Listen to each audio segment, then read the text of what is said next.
stream. Are we live? Yeah, we're up. Cool. Right, we'll just wait for a few people to come on and see if we can get anyone for a chat. Should be good. Yeah, should be interesting. It's the first time me and you have done one together though, so it should be fun. Yeah. Lots to get through, I suppose. I seen Graham Kelly was wanting to get Dembele in ahead of a goalkeeper, but madness to me, madness. I respect Graham and all, but a goalkeeper has to be top of the list for me. Yeah, I was only thinking about this earlier, but like, Carri's has had a really good season this year other than Champions League finals, so like, whether we actually need a new goalkeeper or not is debatable, but like, I don't think there's actually a need for someone like Dembele. Yeah, being brutally honest about it, there's not one of us can really say that Carriers didn't win us over to a certain extent over the last few months, and not one of us can say that we foresaw what was going to happen in the Champions League final. I think we'd be liars if we said that we knew he was going to fall apart, because I was one of his critics, but he had won me over. He definitely had. He played some really good football and he'd shown signs of progress, so I'd be lying if I said otherwise. Yeah, since that, I think he had something like 16 clean sheets in the second half of the season, which is really good. I was only thinking earlier, like, he's good enough for us for the league. I think he's capable of being consistent enough over the course of 38 games. But then again, like, in a one-off thing like a final, I wouldn't trust him as much. Yeah, it's a tough one, isn't it? The final, is a tough one. That's why we have need. For you, though, if you were to go out and handpick somebody now, who's your top choice? Probably All Black or Alisson as second choice. I haven't seen much of either of them plans, but like, All Black just seems to be a top quality keeper from what I've seen, from what I've heard. Just I don't know whether we'd actually pay that price for him. I think it's £8-9 million at least. I think, as I was saying the other day, at the minute his bio clause stands at €100 million. Atletico Madrid are really trying to get him to sign a new contract with a clause of €200 million. Some people have said it's signed, some people have said it hasn't. I doubt he'd sign it, but the beauty of signing Jan Oblak over Alisson is you never really have to worry about him going to a World Cup. Yeah, that's true. What country is Slovenia or something? Yeah, is it? Slovenia aren't going to be qualifying for many, to be fair. I'm not saying they never will, but that's definitely the one plus point. Then again, goalkeepers don't tend to get injured as much, right? So it's not too big a deal anyway. But I wouldn't let that turn us off Alisson. Like, I wouldn't. I'd happily have either of them, buddy. Absolutely, either of them. Jack Butland, though, I do have my reservations of. He's not good enough. I'm going to come out and say I don't want Jack Butland signing for Liverpool. But if he does, if by some miracle the club do go and sign him, he will, of course, have my full support. Yeah, that's exactly it. Like, I've said a few times recently that Jack Butland, I would have loved to have him maybe 2 or 3 years ago. I thought he was brilliant then, but then he got that injury and he just hasn't really been the same since. So, yeah, I wouldn't really like him now. I don't think he's any better than what we have. If you were to go out now and sign one player next, is Fekir the one that you want to get over the line next? Ideally, yeah, because I think that is pretty close. If you believe rumours, Mikel just asked, if we can't sign Fekir, who would you sign? I presume he means in the same sense of like an attacking midfielder. Can't really talk about that actually. I have to take a minute on that. It is tough, isn't it? Because we're pretty nailed on that Fekir is going to sign. But I understand the question. Unfortunately for me, the answer probably would have been Mahrez, who is now just about to sign for Manchester City. So I have all my eggs in the Fekir basket. I don't really have a plan B. Maybe Zaha, Palace. Although I am being greedy, I do want Christian Pulisic. I think I've said that time and time again, but he wouldn't be in the same mould for me. I see Fekir playing that Coutinho-esque position, being that creative force just in behind the front three, whereas I think Pulisic would be one of the front three. Yeah, I'd say probably spawn with that. Who was I said go? What about you, Mikel? Who would you have, by the way, buddy, if you were to sign somebody instead of Fekir? We've given you our view, so I'd love to know what yours is, mate. So yeah, Zaha, I said. Whether or not we'd actually get him or not, I don't know. And like what kind of money Palace would be looking for. Big money. Like, yeah, probably English clubs. And you'd have to watch the Roy Hodgson off him then as well. There'd be an awful banger Roy Hodgson off him when he comes. Oh, just keep that man away from the club. Although, to be fair, it kills me saying this, Connor, but he did a good job at Crystal Palace. Like, where they were when he took over, they were written off by everybody. Exactly. I think I said it on Twitter a few weeks ago after they were confirmed to stay up. Like it's unreal what he actually done with that team. Like they were dead and buried when he took over, and they finished what, like 12th. Like they were clearly safe. They just scrape clear at the end of the ring. Like, and they had a period during that time as well where Zaha was out injured. So they had Benteke who couldn't hit a barn jar with a banjo, and then you had Zaha out. So they did really well to pull themselves up to where they got to. Yeah, exactly. Roy Hodgson masterclass. Never thought I'd say that. Chris says, "Got to love transfer season. Sucks you in every time." Chris, we're kids when it comes to transfers, mate. It's like Christmas for me. I could go through transfer windows over and over and over again. Thankfully, this one looks like being a bit less disappointing than the previous ones. Yeah, I even said to myself this year I wouldn't get sucked into all the ITK stuff on Twitter and just like gender rumours, but the second anything came out I just sucked in, could not look at it. It's an addiction looking at it. Mikel said he'd go with Zaha or Talisca from Benfica. Yeah, two good shouts. Haven't seen much of Tlisca either, to be honest. Haven't heard too much about him either. Have you seen much of him? Not much, apart from what I've seen in the Champions League this season for Besiktas. I haven't seen too much of him. He's constantly been linked with Manchester United, though. I don't know if that's true or not, but you did have the manager of Besiktas coming out and saying that he was going to join one of Czech Tosin's rivals, didn't he? I think so, yeah. So like he could be on the way to us. But then again, he could have just meant any Premier League team by saying that. He mightn't have necessarily meant like close rivals. I hope Tom is messing, by the way, with his cheeky punt on Pascal Gross. I'm going to have to pass on that one. Maybe it's like a 6th choice centre mid. Nowhere near starting. Yeah, we're snobs, Tom. We're snobs at this point, mate. We're shopping in the top echelons of world football now. We've had those days of being back where we're trying to get the next generation of footballer. I think we can go a little bit better this time. Fingers crossed. That's what Klopp has brought to the club, isn't it? Like our expectations are so much higher now. We just want the top quality players. And see, John wants to know about Lamar. I think we ended interest in him, did he? A lot of people seem to think that, John, that the interest in Lamar was there, but during the time of that interest, we used that time to open the channels for Fabinho, and apparently we've been talking with Fabinho since February, I think, Connor, is that right? I think, yeah, January or February. I assume February. Kaiser HD, wow, this is so exciting. If you want me to take my clothes off, just say. I mean, we can jazz this up a little bit if you want, buddy, but I mean, we're not sitting here drinking whiskey. This isn't party time. Just having a chat, aren't we? Yeah. So we jump on. Everyone here doesn't know the preparation this talk. We're on Skype for the last hour and a half trying to figure out how to make this work. So yeah, you're dealing with, two technical retards here, so just thank God we got on here in the end. Kaiser, mate, feel free to fuck off if you don't want to be here. I mean, I'm up for banter and all, but up your game, buddy, because it's shocking. Maybe he wasn't being sarcastic. Maybe he actually does find this exciting. If you do, then you probably need a bit more excitement in your life, though, to be fair. Yeah, we could bring it up another level. Mikel says United and Atletico have joined the race for Fekir. I think it's a little bit too late. Mikel, mate, I think he is a done deal for Liverpool. It seems to be a matter of when and not if. There was actually news earlier that broke. The Daily Express were reporting that...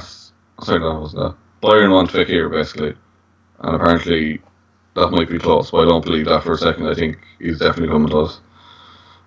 It would be a good move. Had you seen that? No, I hadn't. I'd been out most of the day. I hadn't had a chance to see that. But to be fair, I'd never knocked Bayern Munich or any player joining them because they're a monster club. They're probably one of the most financially stable clubs in the world, and they're consistently challenging at the top level. So I would never slag a player. PSG, I see, is a different thing altogether. Anyone going to PSG is purely going there for a money grab. Yeah, but we're Bayern in the final this year. No, were we in it? Yes. Exactly, but if you look over the last few years, Bayern Munich have been there or thereabouts, haven't they? They've been winning Bundesliga titles. They lost the final of the Cup this year to Eintracht Frankfurt. Interestingly enough, their manager is now taken over at Bayern Munich. Oh, really? Who's that? Yeah, I can't remember. He's a young enough guy. I don't know his name. I just know that he was the Eintracht Frankfurt manager.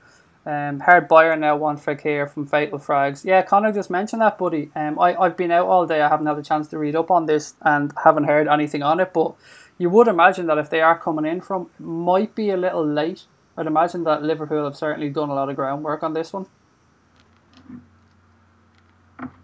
Was there any other transfer news today that you heard of? No, as I said, I've been out and about all day. Richard Askham wants to know, has something happened? Not that I know of, Richard, but Connor has mentioned that there's been some murmuring, shall we say, that Bayern Munich are trying to make a last-ditch attempt to sign Nabil Fekir. I don't know if it's true or not. I'd be lying if I said otherwise. But one of the reasons actually we came on today, guys, was we wanted to have a little chat about the Emre Can situation, because as things stand, he's still at the club. Does anybody out there feel at all that there's any way he's staying? Because everything I've heard and everything I know about says that he's going to sign a 5-year contract at Juventus. I think it's just a matter of when. I think that news is broken about 768 times at this stage. It's getting boring. Kaiser, mate, I'm so sorry. Hands up, mate. Kaiser, I apologise, mate. I genuinely didn't know if you were being a smart ass. Do Liverpool? I apologise. I'm completely in the wrong. Do Liverpool need a true number 9? That is one of the big questions, Connor, isn't it? That is the question that I think us Liverpool fans ask ourselves over and over and over again. Do we need a real number 9? Do we need a fox in the box, or do we need another Firmino type player, of which there really isn't one, Connor?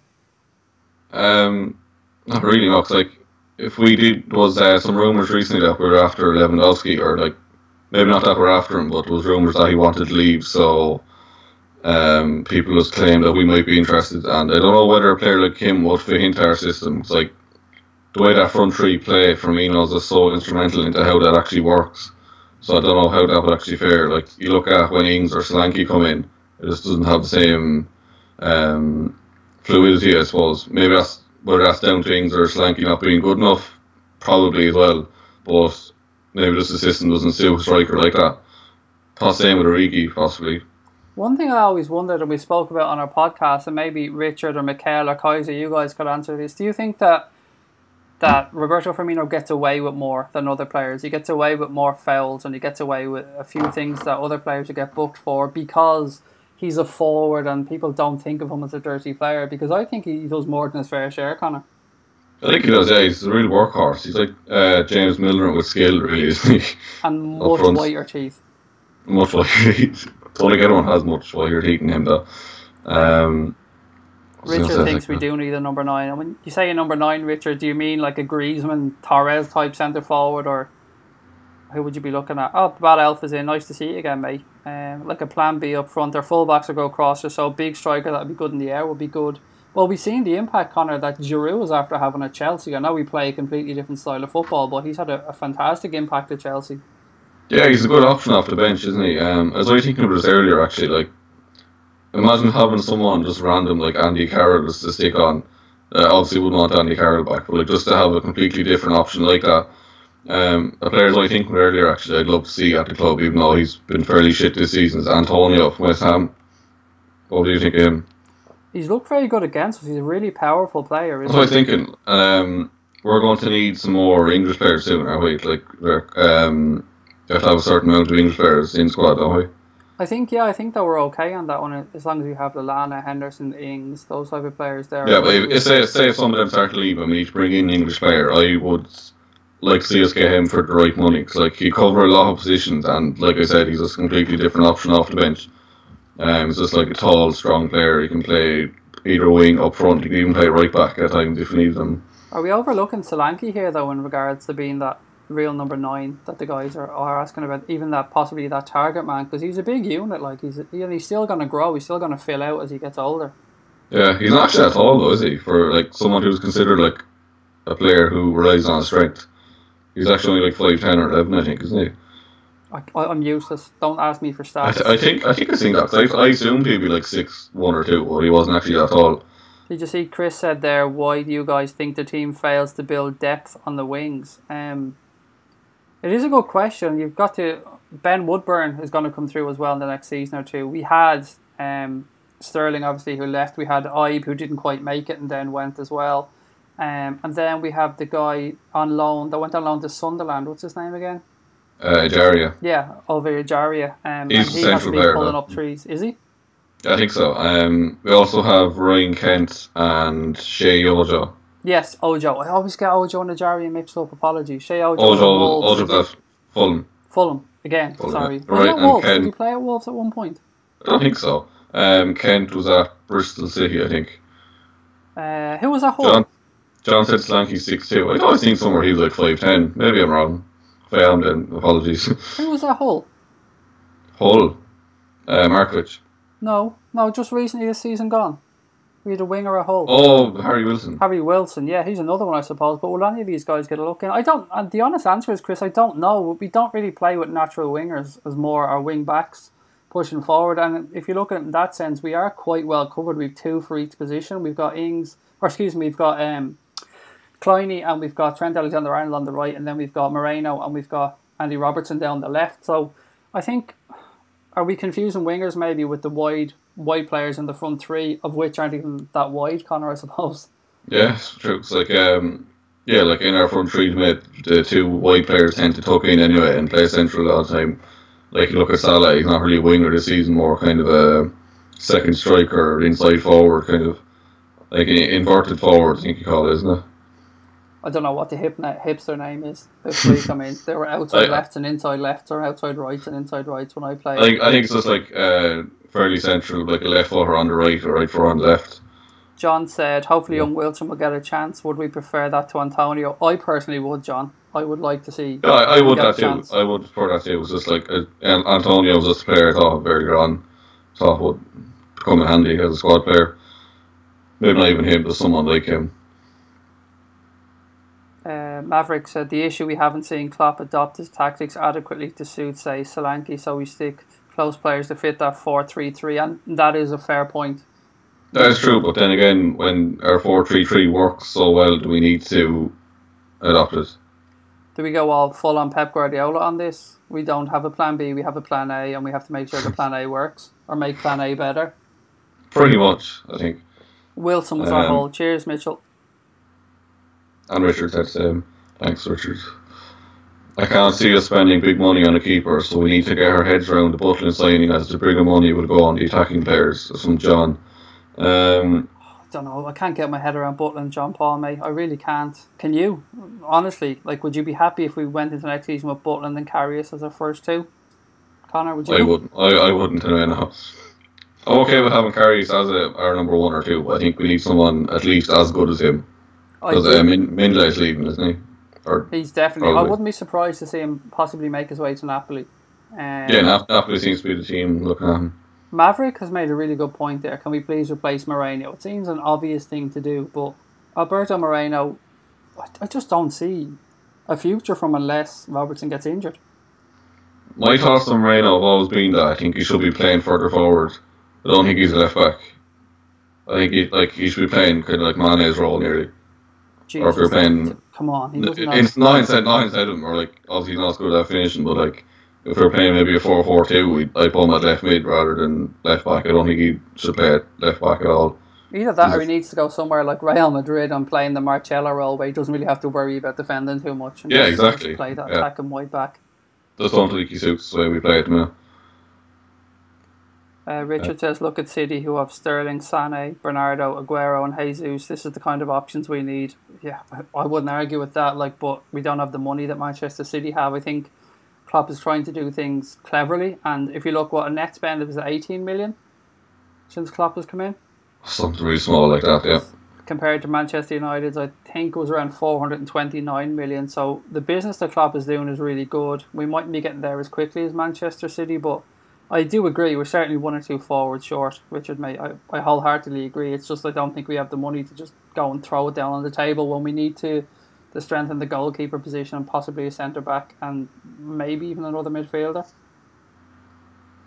Rumours we are looking at free from Shakhtar left back. Sorry, his name's left me. I looked that up to see who it is. Mitchell Flanagan has a question. I know Lamar has lost popularity among Liverpool fans, but he's a great player. He's made the France squad above Martial, Payet, Benzema, Gamero and Lacazette. He is. I just don't know, Mitchell, if the interest is still there in Thomas Lamar. I know it was back in January, but as we said earlier on, the club seem to have used that time and those contacts to bring in Fabinho and push that one forward. It depends, I suppose, as well, what Monaco are going to want for Lamar, because I know Liverpool won't pay the crazy 70-80 million quid that they might be quoted from Monaco. And again, Monaco won't want to lose that many players going into this summer. They're already after losing Fabinho. They were cleared out last summer. So I'd be a little bit worried about how many players they'd let go. But he is a raw talent. He is a very good footballer. I just don't know if he'd be worth that money. But then again, am I right to say that, Connor? Are we right to even sit here worrying about money as fans? Should we just want the best players in that the club can afford, and we shouldn't worry about what they actually cost as long as we know that the finance men can afford them? Yeah, I think as long as we can afford them, I don't really care about the fees. The only thing I think about the fees is, for instance, I'd rather spend 60 on Fekir and 40 on a goalkeeper rather than 100 on one player, that kind of way. If overspending on one player means we won't be able to get another, that's when I'd have an issue. But other than that, I don't care. Like 75 million for Van Dijk, that didn't stop us signing anyone else, so I don't care that was so much, that kind of way. Kaiser says, is Lovren good enough? By the way, John Paul, we haven't forgotten about the left back, mate. We will get back to that. His name is Bernard. Or Bernard. Oh, Bernard. I've got Fred and Bernard. Fred gone to United. I haven't seen much of Shakhtar, to be honest. I watched the 2 games against Manchester City in the Champions League this season. I think that was about it. I might have caught some of one of the games against Napoli as well, but he didn't stand out, so I can't give a valid opinion, I'm afraid. But Kaiser wants to know, is Lovren good enough? You know what, mate? I have to stick my hand out here and say yes. I think he is good enough. I think he's good enough, and we're going to have to accept that he has a mistake in him. But he's good enough to be 2 of a 3, if that makes sense. So 2 of 3 starting or centre back, of which we play 2, if that makes any sense whatsoever. But if a rotation of 3, I think he's good enough to be in that rotation, Connor. Yeah, that's pretty much my thoughts as well. If we could get someone to, like I said, I wouldn't mind. I'd be happy enough to have him and Van Dijk as their starting 2 next season. But we need a third, like you said, to come in. I don't like Matip, to be honest. What do you think of him? Joel Matip, I think he's too injury prone. Too many soft tissue injuries. Not strong enough in the air. Too lightweight. He hasn't won me over at all since he's come to the club. He'd be the one I'd be most fearful of, even ahead of Clavin. I do quite like when he's good for playing against smaller teams, or like teams, like games where we're going to dominate. Cause he's very good on the ball, coming out, like, so he can really play in defensive mid kind of position. Like he could drift out and play balls forward. He's good at that. But defensively, I wouldn't trust him. Mayin Hassan says, excuse me if I pronounced that wrong, by the way, I'm trying my best. He said we need Sheridan Shaqiri, and that was never in a million years going to happen because... No, I'm not saying because of the quality of a footballer. I'm more saying because of the personality of the player and how much Klopp looks into players' personalities, their backgrounds, what motivates them and stuff like that. And he went to Stoke. I mean, why did he go to Stoke? It can't be for any other reason. You don't go from Bayern Munich to Stoke. Yeah, it's very strange. I love looking at his career backwards. You ever see that? No. Starts off at Stoke, gets his dream move to... he gets a good move up to Inter Milan, gets his dream move to Bayern, wins the league and the Champions League and everything, then moves back to his boyhood club in Basel. So his career's really just gone backwards. Would I sign... Mikel said, would we sign Mertens? Yes, forever yes. A million yeses, 1,000 times yes, Mikel, mate. I love Dries Mertens. Although... At this point, is he 27, 28? That's a guess at his age, but from a quality point of view, every day of the week, without a doubt, Dries Mertens is a tremendous footballer. I have no problem with Liverpool signing him, although I do think Napoli would want ridiculous money for him. He's 31. He's 31. He's that old? Yeah. Wow, I didn't think he was that old. In that case, no. He's 32 this week. Not for the money that Napoli are going to want for him, but if he was going on a free or anything, yeah, absolutely, I'd snap him up because he's a quality footballer. Yeah, definitely. Tactics says hi. Hey Tactics buddy, how are you? Good to see you. He just asked how are you as well. Insigne I'd sign. Insigne Richard is a real hit and miss player from what I've seen. He just looks like a poor man's Dybala to me. He seems very selfish. I watch a lot of Napoli because they're one of my favourite teams to watch. And for me, he just flatters to deceive a lot of the time. He tries to take too much weight on his shoulders, tries to take too much out of the ball, and tries to make too many things happen. Under the right manager, and Sarri was a fantastic manager, so I'm not slagging off Sarri at all, but I think there is a player in there. I just don't know if he would be a Liverpool player. I don't know if he'd work hard enough to be a Liverpool player. I think that's one of the main concerns I'd have with him, his work rate. Yeah, I haven't seen an awful lot about him. the one memory I do have of him is watching Ireland play Italy back in the Euros, and he came on as a sub for like 20 minutes, and he just ripped us apart. So he obviously has something about him, but then again, it was playing against Ireland. It's not a great team, like, but yeah, from what I've seen, I think you're pretty much spot on with your poor man's Dybala argument. Tay wants to know, do we think we'll sign Alisson? The honest answer is, mate, is I don't know. I hope so. I hope him or Oblak comes in, but of him or Oblak, I would say Alisson is much more likely in my head, Connor, than Oblak. Yeah, I actually seen some news earlier about Oblak. The Daily Express were reporting Klopp may be overruled as the LFC board want Oblak. They were quoting that from the Mirror, so I don't know how reliable the info is. I'd be amazed if they overruled their manager on this, on the playing side of things. I mean, I can't imagine there's going to be much more than maybe 10 million in it from a financial point of view, and saying 10 million in it, Oblak being the more expensive of the two. So I'd be amazed if they told Klopp who he was having. Yeah, it's hard to know, isn't it? What do you guys think? Actually, do you believe what Connor just said? Do you think that there's any truth to the board putting their foot down and saying to Klopp, Oblak is the one that we want? So again, Klopp has said before he trusts his committee, the transfer committee in place and the people around him. So there could be some truth to it. He said that the committee really, really pushed on Salah as well, didn't he? Yeah, because Salah was like his fourth or fifth choice originally, I think. I'm not sure who was actually ahead of him, but I think Mario Götze and someone else. Chubster. Yeah. The only player to say that, though, he has some sort of condition, isn't he? Yeah, but he's lost the weight now. So look at me. If I can call someone a chubby little chubster, it's fine. I'm a chubby little bald chubster, so it's fine. If Philip don't believe all you hear and read, especially Express, yes, I'd say you're right there. The report in the Mirror, though, how reliable are the Mirror? They're not great either, are they? They're not too, but depending on who Jim Boardman I would have a lot of time for. Is it David Maddock, I think, is it? Again, I'd have a lot of time for David Maddock. What do you guys think of the Liverpool home kit? Well, Connor's wearing it, so I think that'll let you know that he likes it. And mine's hanging in my wardrobe, mate, so I'm on board with Connor.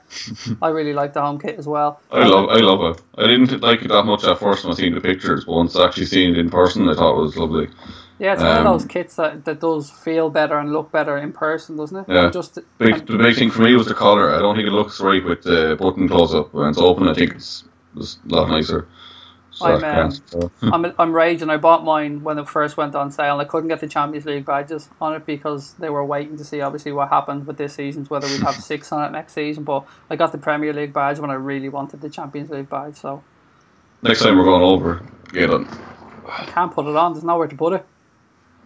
Oh, really? Yeah, you have the Premier League one. Sorry, badge, yeah. So, Eduardo Santiago, hello, Craig. Hello, Eduardo. Lovely to see you, mate. Thanks for coming on. Appreciate it. No one's saying hello to me, no. No one knows who I am, probably. I'm Connor, if anyone's wondering. Yeah, that's Connor. He's the guy that's usually behind the scenes doing all the hard work that makes the podcast possible, makes all the fantastic images and stuff that we use. Because, as I said many, many times on here, I am an idiot when it comes to technology. I just like to just say to Connor, what do I press, and tell me where to go and where to look. Richard says, is the club doing enough looking at sides like Salzburg, Ajax, PSV, Besiktas, Anderlecht to pick up those talented players? There is a few players that have slipped through the net. Looking at Anderlecht there, specifically Dennis Pryor as well, was one player who was very highly thought of that has gone on. I don't know where he signed, if he's signed for Ajax now perhaps, or if he's still at Anderlecht.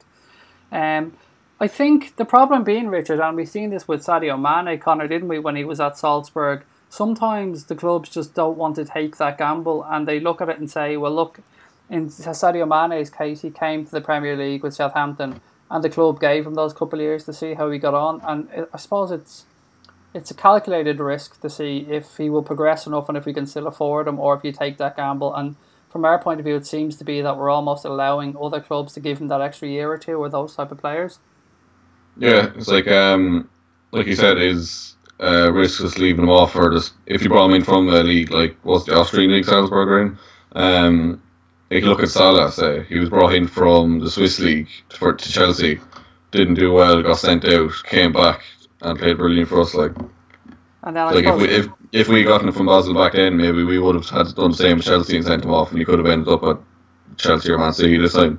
Another fair point is Lazar Markovic. We probably brought him in too early in his career.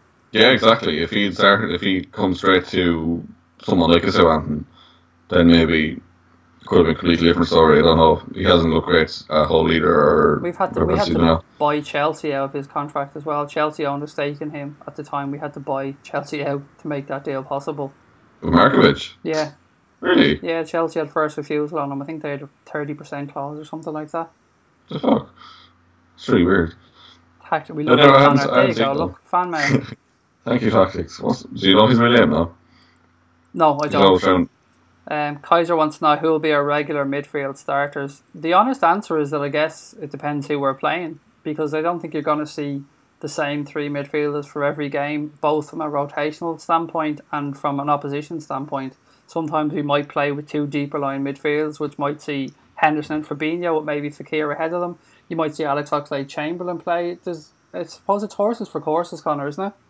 It's pretty much is, like I said, yeah. No need to have two players like Henderson and Fabinho if we're away at Brighton or something like that.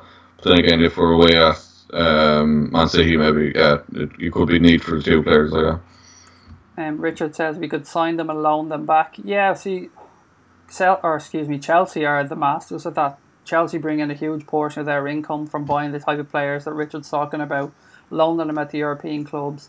If they don't think that they're going to bring them back, they've got the experience and the value is more than likely gone up as well. So it is a good point. It's just, I suppose, it's a matter of how thin the club's finances are spread. But I certainly understand your point, Richard. And something I wanted to throw in there was Ben on Twitter asked me about the need for a new centre-back partner for Van Dijk. He said, yes, Lovren has improved, but remember, injuries and fatigue are coming due to the number of games in the season. We kind of covered this earlier, didn't we? But who would you bring in to partner Van Dijk, ideally or realistically? I don't know is the honest answer. I liked the rumour to Boateng because it gave Lovren a chance to be there. It gave us a couple of years of Boateng at a reasonable price, and it gave us time to really look at Joe Gomez and make a decision on him. Yeah, it's true. Forgot about Gomez. Yeah, long term he could be our starting centre back with Van Dijk. I'd love to see him do that. He's my good mate. He messaged me on Twitter, Yeah, besties. Besties, So that's why Connor doesn't care if none of you guys out there are asking for him, because he's besties with Joe Gomez, and that's all that matters. Richard says, I'd sign Neves and Sessegnon. Sessegnon would be a dream for any Premier League club to sign. He might stay another season at Fulham now that they've got into the Premier League. Spurs have been really linked with him as well. He's Fulham through and through, isn't he? He came up through the youth system. He's a London boy. I do know his dad or his agent. I'm not sure which one, or if his dad is his agent, but I know they're a Red. Really, yeah. That much I do know. So didn't know that. Somebody related to him or close to him is a Liverpool fan. I reckon he'll stay on the Fulham though. Ruben Neves has been somebody we've been linked with right back to his Porto days. We've been linked with him for a long, long time. He looked nailed on to sign for us a few months ago, didn't he? Last month. There was a lot of strong rumours going around. Neves coming to us. John Lennon Airport picking up his sister at one point, and everybody thought that was it. He was nailed on. Oh, some shit like that. It just happened to be the closest airport to him, I think, didn't it? Yeah, there was no direct flights from Lisbon or whatever it was. Something like that. So where is Wolves in England? Birmingham type area, I think, if my geography is correct. I don't know English geography at all, so I don't know how close that is. Country, so I think that's somewhere around Birmingham. If there's it's the Midlands anyway. No, I'm not sure other than that. I could be completely wrong. John Keane says, "Bring in Gomez." Do you mean to partner Van Dijk, or are we talking about a different Gomez that isn't related to our team? What's your thoughts on Marino from Newcastle? Always reminds me of Alonso in his style. A big cheap squad player. John Paul again. What do you think of him? Have you seen much of him? I haven't. I wouldn't be the right person to ask. I try and avoid watching that Newcastle team where possible because as much as I love Rafa Benitez, they're pretty fucking dull to watch.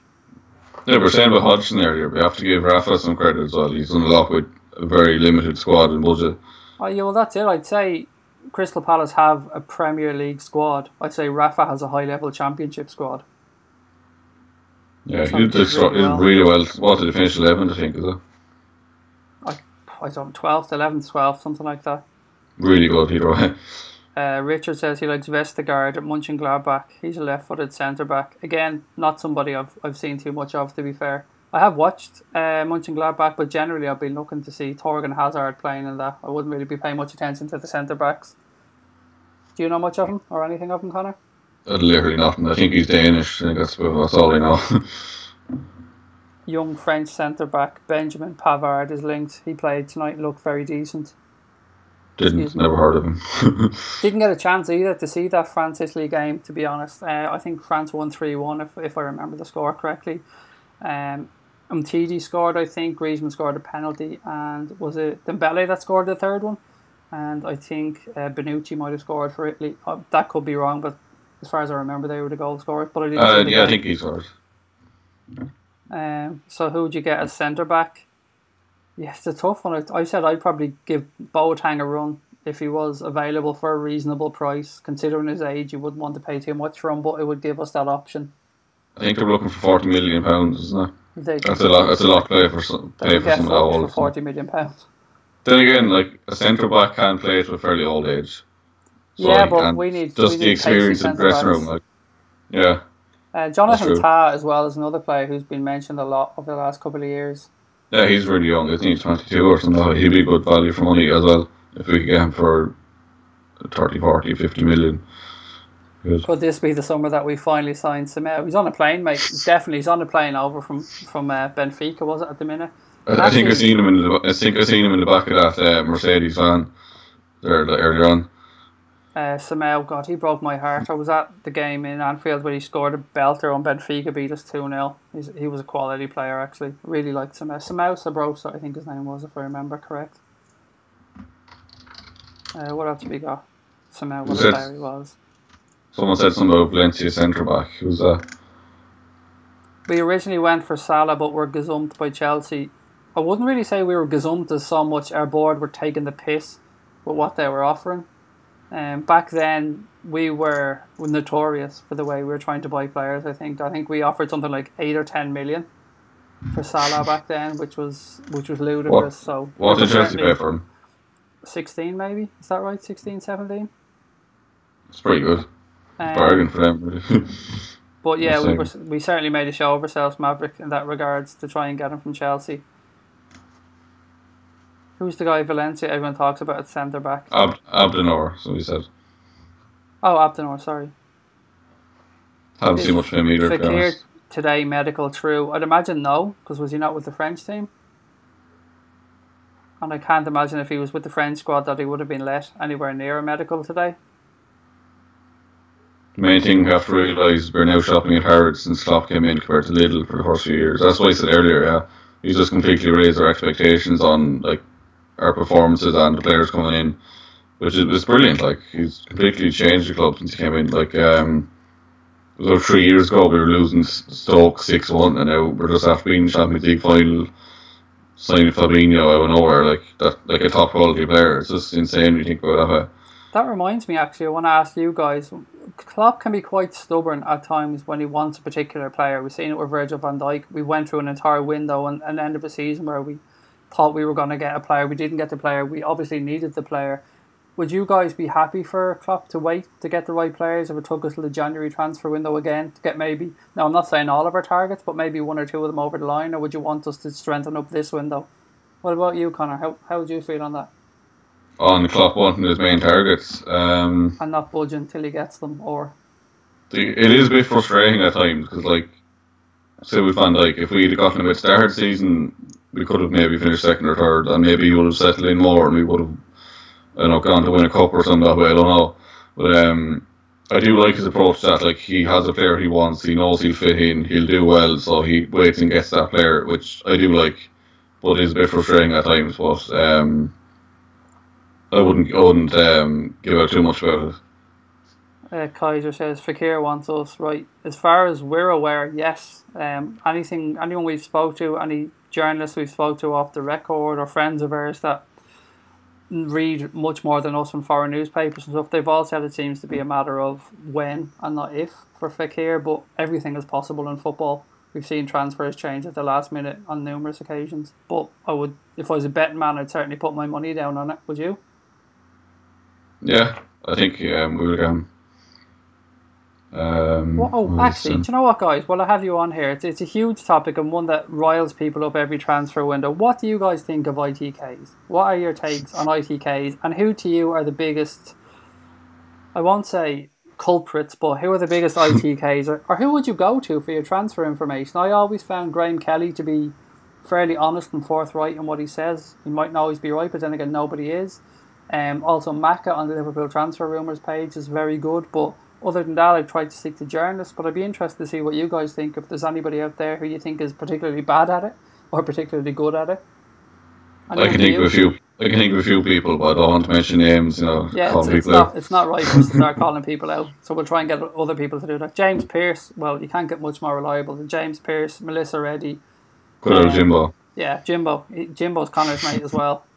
Yeah, I used to comment hi James all the time. He actually replied to me once, so I felt pretty good about that. Although James Pearce missed the Fabinho thing altogether, didn't he? He was in the shower or something. He missed that signing. He must have. He missed that. Yeah, I didn't see anything from him, which is strange. He usually is him and Paul Joyce, usually the first two.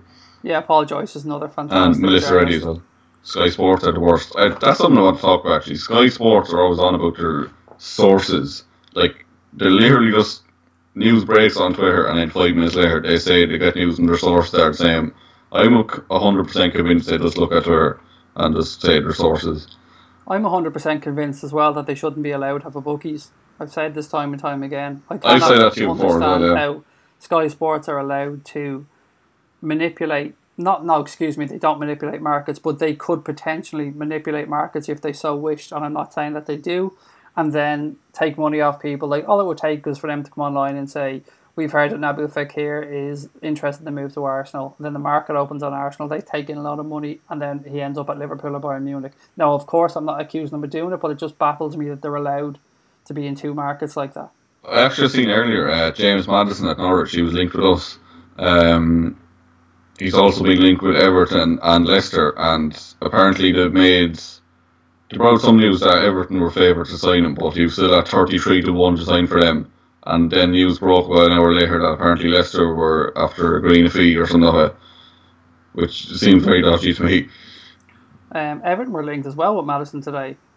I've seen somewhere else. Richard, I don't know if Richard's calling us Mikel. I don't know if Mikel's calling us ITKs or if he thinks that we're reliable for transfers, but I hope he's not calling us ITKs. Indy Kayla is a legend, by the way. I mean, KFC King. Yeah, he's a legend. He doesn't take himself too seriously, and he kind of plays up to it, and he's great, and he's had some of the best tweets around transfers I've seen as well. He's good crack. You just know not to take him seriously. He's always posting them links to betting sites too, though, which is really strange. Yeah, some people really dislike that. I'm a gambler, but I would never post my bets up online or try and get people. I mean, I've turned down sponsorship for podcasts from gaming companies and stuff. It's just, I wouldn't push it on to people who I don't feel, I wouldn't feel comfortable doing it. But I wouldn't slag anybody off who does it either. I mean, each to their own. Did Sky Sports stop transfer talk when they would talk more transfers as they did last year? I don't know what he's meaning by that one. I'm not sure. This is Anfield is pretty good. I don't know. Twitter guys know nothing. This is Anfield. Yeah, great site. Very, very reliable site. Very popular site. Been around a long time. They're not ITK. Huge following on Twitter as well. I think they have over 1 million, don't they? 1.5 million or something like that. This is Anfield. 1.2 or 3, I think. It's ridiculous, really, because they're just like a normal fan page, aren't they? I think so. But start off as that, like now they're this huge website. Certainly. Fair play to them. Do you know any likes around that or anything? Yeah. There are some, obviously, that we're not going to mention because we wouldn't shout people down on here, but Indy Kayla is we can talk about Indy Kayla because he's almost a parody at this point, but good for transfers. Don't tar us with that brush, Mikel, mate. Jesus. We don't claim to have any inside knowledge. We're just fans like you who I just read an awful lot. I try and read every rumour I can get my hands on. I have a couple of journalist friends that I try and ask things the odd time, but nobody knows much these days because the club are keeping it fairly tight-lipped. Graham Kelly is very good. He is. I've had Graham on a few podcasts as well. He is. Graham will always be honest. He seems the same guy. Just before we move on, there's 37 people watching right now. If everyone could just do us a really quick favour and hit subscribe while you're here, it'd really help us out. You can't imagine how much it's going to help us. See, this is why Connor's on here, because I'm just happy to talk to you guys, but Connor has to come on. Just a quick reminder, just helps out. And be about the business end of things. I know, no business, but as you said, we really would appreciate it. We do like coming on here chatting with you guys, but we love to grow the channel and meet more Reds as well at the same time. Exactly. Maverick said it has to be this window, please. We can't afford to wait. So who's that about? I think he means getting his targets in. When we were speaking about Klopp. Oh, sorry, yeah. Yeah, if there's a desperate need to fill a position, then it's very frustrating. Other than that, I don't really mind. Don't worry, lads. Tony Kelly, like, would they have a countdown on Sky Sports, or would they sit there and talk transfers? I don't know. So I feel that the whole Sky Sports transfer deadline day nonsense is just. I think some things are particularly, are intentionally held back for that fucking day. Do you know that? And now they're going to have 2 transfer deadline days, by the way, guys, aren't they? They have the Liverpool or the Premier League transfer deadline day that will happen in August, the middle of August, and then they'll have the European transfer deadline day, which happens the end of August because we've changed their window. Yeah, I don't really like that. It's like the English club could lose players then, or be able to replace them with new deadlines. Maverick says next season will be tougher than last, even if West Brom have gone. Thank fuck, by the way, West Brom have gone. They still smell of Tony Pulis to me, even though he hasn't been there for a long time. Thank God they're gone. Good riddance to them, to be fair. The thing I say about West Brom is, like, I'm like you, I've always hated West Brom, but some little part of me wanted them to stay up in the end just because what a magnificent story it would have been. After what did they win 2 or 3 games? They bet us and they bet not drew with us, bet United and bet someone else, some other big team. Can't remember who it was, but like Darren Moore, isn't it? You have to. They gave him the job in the end. They gave him. Yeah, rightly so as well. If he'd been there 3 weeks earlier, maybe he could have kept him up. I don't know. Fair play to him. Mikel says, "Shall we and can we push for the title this season?" You know what, Connor? Tell them what you said to me the other night, mate. Should I actually say it on here? Because I don't want to be clipped up at the end of the season when everything goes wrong. I'm confident, anyway. I am confident. I'm going to go out on a limb here, and the first time ever I'm going to predict that we're going to win the league this year. There, I said it. This is going to be clipped up loads if we don't win it now, won't it? Well, you said it, not me, so it's fine. Yeah. And I think if things go right first, I think we could do like a Man City and just walk the league. If we can get it right, whether we will or not, I don't know. And maybe just being hopeful, but like, I generally don't. I'm not one of these deluded fans who predicts we're going to win the league every year. I never would have guessed this year we were getting to the Champions League final or anything that way.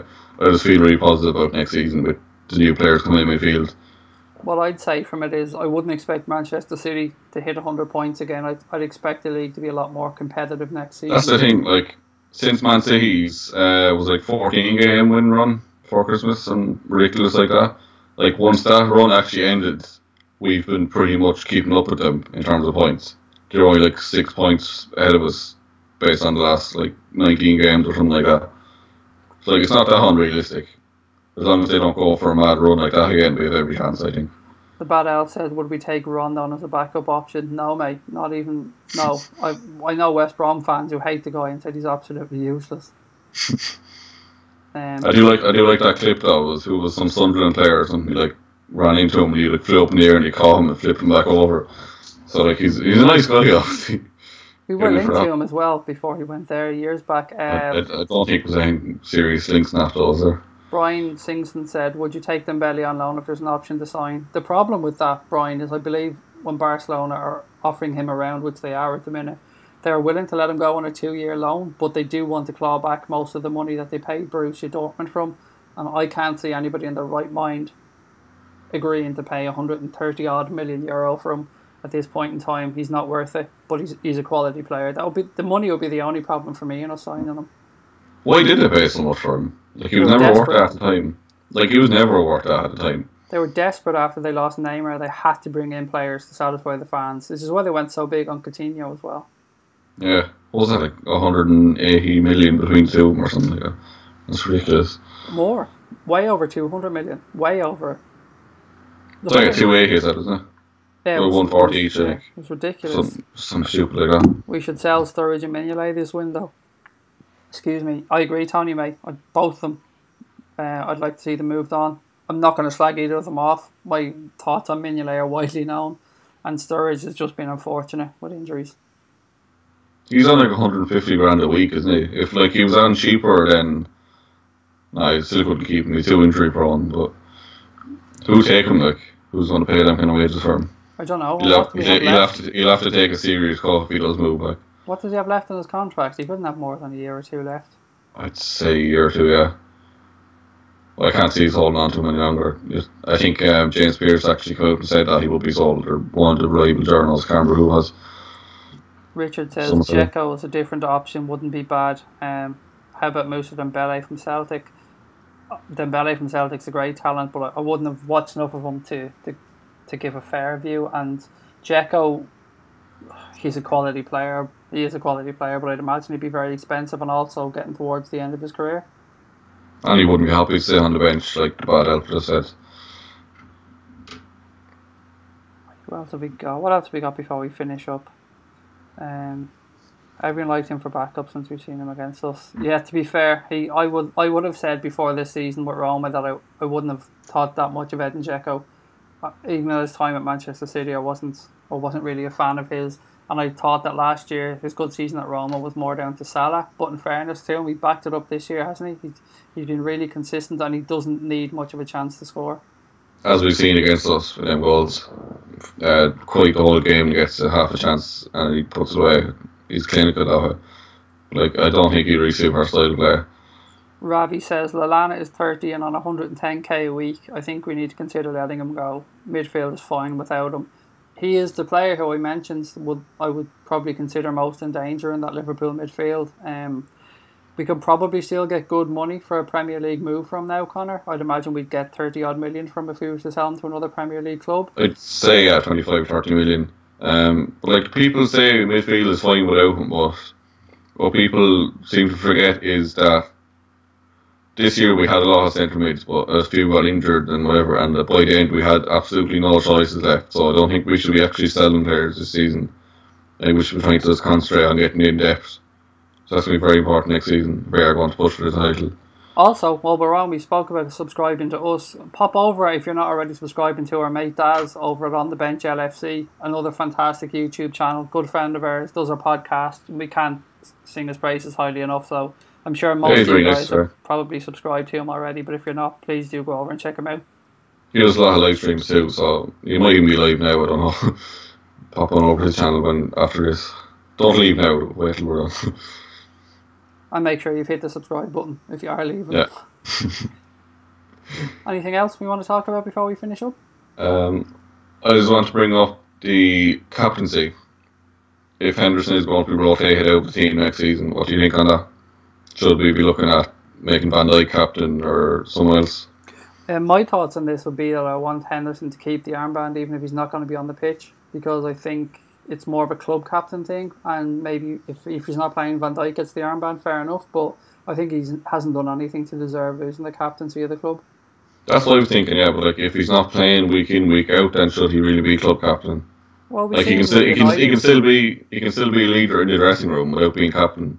You've seen at United, and as well I think at Chelsea this season as well, wasn't United Carrick was club captain and he wasn't really playing at all, and then at Chelsea isn't Cahill the club captain and he wasn't playing much this season. Yeah, I think that's right. Yeah, it's interesting. Like, it's what do everyone else think? What do you say? Think who should be captain next season? It's like you said, I don't think Henderson deserves to get stripped of him, but like, it's just a thought. Should we be making someone else captain if he's not going to be playing? Robbie says Hendo. Yeah, I'd agree. I think what Henderson does as a captain on the field, but as well off the field. We've seen in regard after the semi-final when he went and he made sure they got that Sean Cox banner, and the steward brought it to him on the field, and they made sure that moment of celebration was shared with Sean Cox family. Know that they're thinking about him. It's just little things like that. He's a leader for me. He really is. He mightn't be the most vocal leader on the pitch, but as a club ambassador, I think he's fantastic. Lallana, a quality midfielder who shouldn't sell, needs top quality players. Nice to see Grujic getting into the World Cup squad. Henderson is the captain and should keep him here. That's from John Keane. Yeah, I agree with all of that. I didn't expect Grujic to get into that Serbia squad because he hasn't really played for them. Like, we had them in our qualifying group, didn't we? For the World Cup, and don't think he played at all in that group. No, I don't remember seeing him at all. Thomas says Hendo as well. Yeah. I think Grujic was playing with the under-21s or 23s, whatever it is at international level. I don't think he played for the full squad at all, so that's surprising. But he has been decent at Cardiff, so maybe he deserved a call-up.